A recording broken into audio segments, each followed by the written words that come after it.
పాకిస్తాన్ ప్రధాని మరోసారి పరువు పోగొట్టుకున్నారు. తన తీరుతో పాక్ ప్రధాని నవ్వుల పాలయ్యారు. అమెరికా అధ్యక్షుడిని కాల్పుల విరమణ కోరుతూ ఎక్స్లో పోస్ట్తో అడ్డంగా దొరికాడు షరీఫ్. సందేశాన్ని కాపీ పేస్ట్ చేశాడు పాకిస్తాన్ ప్రధాని. ట్రంప్ను కాల్పుల విరమణ కోరుతూ షరీఫ్ ఎక్స్లో పోస్ట్ పెట్టారు. అందులో draft Pak PM message unbox అనే పదాలున్నాయి. కనీసం ఆ పదాలని తొలగించకుండానే షరీఫ్ పోస్ట్ పెట్టాడు. ఆ తర్వాత కొద్దిసేపటికే తప్పును సరిదిద్దుకున్నాడు పిఎం. అప్పటికే ప్రధానమంత్రి ట్వీట్తో పొరపాటును పసిగట్టారు నెటిజన్స్. దీంతో పాకిస్తాన్ ప్రధాని తీరుపై తీవ్ర విమర్శలు వచ్చాయి. అంతర్జాతీయ సమాజం ముందు మరోసారి పాకిస్తాన్ పరువు తీశారంటూ ఆ దేశ పౌరులు పోస్టులు పెడుతున్నారు. పాకిస్తాన్ ప్రధాని తనకు పంపిన మెసేజ్ను కాపీ పేస్ట్ చేయడమే తెలుసంటూ సెటైర్లు వేస్తున్నారు. ఇక ఈ స్క్రిప్ట్ అమెరికా లేదా ఇజ్రాయెల్ నుంచి వచ్చి ఉండొచ్చు అంటూ నెటిజన్స్ ట్రోల్ చేస్తున్నారు. ప్రస్తుతం పాకిస్తాన్ ప్రధాని షెబాజ్ షరీఫ్ అంతర్జాతీయంగా మరోసారి నవ్వుల పాలయ్యాడనడానికి ఇదే ఉదాహరణగా కనిపిస్తోంది. ముఖ్యంగా సీజ్ ఫైర్ విషయంలో పాకిస్తాన్ పోషించిన పాత్రకు సంబంధించి ఇప్పుడు అంతర్జాతీయంగా చర్చ జరుగుతున్న నేపథ్యంలో ఇక పాకిస్తాన్ ప్రధాని చేసిన ఈ వ్యవహారం ఇప్పుడు మరింత ఆసక్తికరంగా మారుతోంది. మరి ముఖ్యంగా ఇప్పుడున్నటువంటి పరిస్థితుల్లో మరి పాకిస్తాన్ అలాగే మిగతా దేశాలు ఏ రకంగా అమెరికా ఇరాన్ విషయంలో రేపు జరగబోయే చర్చల విషయంలో దౌత్యాన్ని ప్రదర్శిస్తాయని మాత్రం ఆసక్తికరంగా మారుతుంది. ప్రధానంగా పాకిస్తాన్ మధ్యవర్తిత్వంపై అమెరికా ఇరాన్లకు ఎందుకంత విశ్వాసం అనే చర్చ జరిగినప్పుడు ప్రస్తుతం ఉన్నటువంటి పరిస్థితుల్లో పాకిస్తాన్ని కేవలం ఒక పావుగా వాడుకున్నారు డొనాల్డ్ ట్రంప్. పదే పదే ఇరాన్కు హెచ్చరికలు జారీ చేస్తున్న క్రమంలో సీజ్ ఫైర్ అంశంలో పాకిస్తాన్ ద్వారా సందేశాలు పంపడం, హెచ్చరికలు పంపడం లేదా పాకిస్తాన్ ఒక పోస్ట్ మ్యాన్ మాదిరిగా మాత్రమే వాడుకున్నట్టుగా అర్థమవుతుంది. ఈ మొత్తం వ్యవహారంలో పాకిస్తాన్ ప్రధాని ఒక పోస్ట్ మ్యాన్ పాత్రను మాత్రమే పోషించాడు. మొత్తం వ్యవహారాన్ని చక్రం తిప్పిందంతా చైనా దేశం అనే కూడా వాదనలు వినిపిస్తున్నాయి. అందుకు తగ్గట్టుగా అమెరికన్ అధ్యక్షుడు డొనాల్డ్ ట్రంప్ ఈ సీజ్ ఫైర్ విషయంలో చైనా సహకరించిందంటూ చైనా పేరును చాలా క్లియర్గా చెప్పుకొచ్చే ప్రయత్నం చేశారు. పశ్చిమాసియాలో శాంతి దిశగా అడుగులు పడుతున్న నేపథ్యంలో 2 వారాల పాటు కాల్పుల విరమణకు అటు ఇరాన్ ఇటు అమెరికా అంగీకరించడంతో ప్రపంచమైతే ప్రస్తుతం ఊపిరి పీల్చుకుంది. అయితే దీనికి ముందు డొనాల్డ్ ట్రంప్ చేసిన హెచ్చరికలు ఆందోళనకు గురిచేశాయి. నాగరికతే ఉండదంటూ రాత్రికి అంతం చేస్తామంటూ ఇరాన్ను ఆయన హెచ్చరించిన పరిస్థితి అణుదాడులకు దారితీస్తుందనే ఊహాగానాలు కూడా వ్యక్తమవుతాయి. అయితే పాకిస్తాన్ మధ్యవర్తిత్వంతో 2 దేశాలు శాంతికి ప్రయత్నించినట్టుగా ప్రస్తుతం అంతర్జాతీయంగా పాకిస్తాన్ పేరైతే మారుమోగుతున్న పరిస్థితి కనబడుతుంది. కానీ ఇక్కడ పాకిస్తాన్ కేవలం పోస్ట్ మ్యాన్ పాత్రనే పోషించిందనేది చాలా క్లియర్గా తెలిసొచ్చే అంశంగా మనం ఇక్కడ అర్థం చేసుకోవాలి. మొత్తం మీద ప్రస్తుతమైనటువంటి పరిస్థితుల్లో అమెరికా ఇరాన్ కాల్పుల విరమణపై పాకిస్తాన్ గొప్పలు చెప్పుకుంటున్నట్టుగా మనకు అర్థమవుతుంది. ప్రస్తుతానికైతే యుద్ధ జ్వాలలు ఎట్టకేలకు చల్లారాయి. ఇరాన్పై జరిపే భారీ సైనిక దాడుల నుంచి ట్రంప్ వెనక్కి తగ్గి 2 వారాల షరతులతో కూడిన కాల్పుల విరమణను ప్రకటించారు. అయితే ఈ నిర్ణయానికి హెర్ముజ్ జలసంధిని తిరిగి తెరవడానికి మార్గం సుగమమైంది.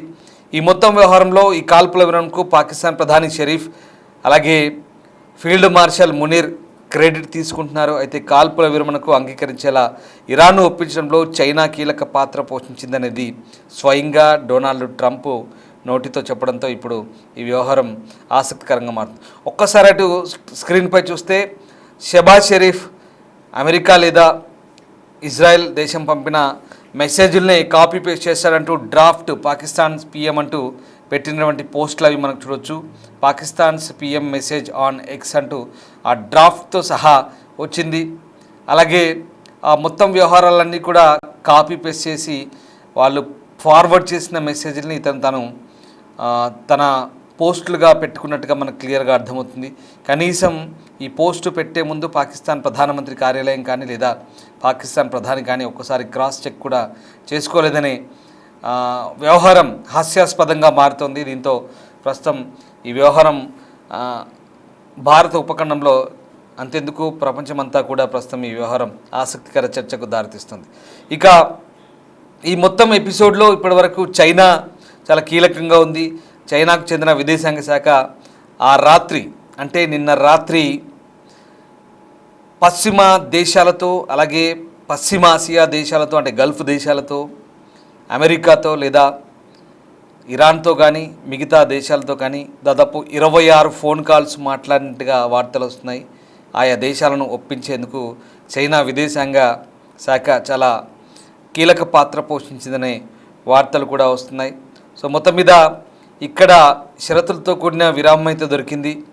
ఇంకా ఈ ముఖ్యమైన హెర్ముజ్ జలసంధిని తిరిగి తెరవడానికి జరుగుతున్న ప్రయత్నాల్లో ప్రస్తుతం ఇరాన్ అయితే తాత్కాలికంగా అంగీకారం తెలిపింది, అటు అమెరికా కూడా ఇద్దరు కూడా అంగీకారం తెలిపిన పరిస్థితి. కానీ ఈ మొత్తం వ్యవహారంలో ఇక్కడ మనం ఆలోచించదగ్గ అంశం ఏంటంటే ఇక్కడ పాకిస్తాన్ చెప్పుకుంటున్న గొప్పల గురించి కూడా మనం ఒక్కసారి ఆలోచించాల్సిన అవసరం కనిపిస్తుంది. సరే, ఏదేమైనా పాకిస్తాన్ విషయంలో ఇప్పుడు ఒక ఆసక్తికర చర్చ అయితే జరుగుతుంది. అవునన్నా కాదన్నా ఇస్లామాబాద్లో జరిగే చర్చలకు సంబంధించి ఇప్పుడు అందరి కళ్ళు అటువైపే ఉన్నాయి. సరే, ఇది పక్కన పెడితే ఒక ఉగ్రవాద దేశం ప్రస్తుతం ఒక శాంతి దూతగా క్రెడిట్ కొట్టేసింది అనేది వాస్తవం. ఉగ్రవాదాన్ని పెంచి పోషిస్తూ పక్కనున్న పొరుగునున్నటువంటి భారత్ అంటే మనపై ఎప్పుడు విషం చిమ్మే పాకిస్తాన్ లాంటి దేశం ఇవాళ శాంతి దూతగా తనను తాను ప్రపంచానికి చెప్పుకునే ప్రయత్నం చేస్తుంది. ఉగ్రవాదాన్ని నమ్ముకొని ఉగ్రవాద శిబిరాలను నడుపుతూ పబ్బం గడిపే పాకిస్తాన్ పాలకులు ఇప్పుడు అమెరికా ఇరాన్ మధ్య తాము అయోధ్య కుదిర్చి వెస్ట్ ఏషియా వారిని పూర్తిగా ఆ ఉద్రిక్తతను తగ్గించే ప్రయత్నం చేశాం, లేదా ప్రపంచానికి ఏదో శాంతిని సామరస్యాన్ని బోధించామనే చిలక పలుకులు పలికే అవకాశం కూడా కనిపిస్తుంది. కానీ ఇక్కడ మళ్ళీ చెప్తున్నాను, చైనా ఇరాన్తో పెద్ద ఎత్తున చమురు రవాణా చేసుకుంటుంది కాబట్టి ఇక్కడ చైనా రిస్క్ తీసుకుందన్నది చాలా క్లియర్.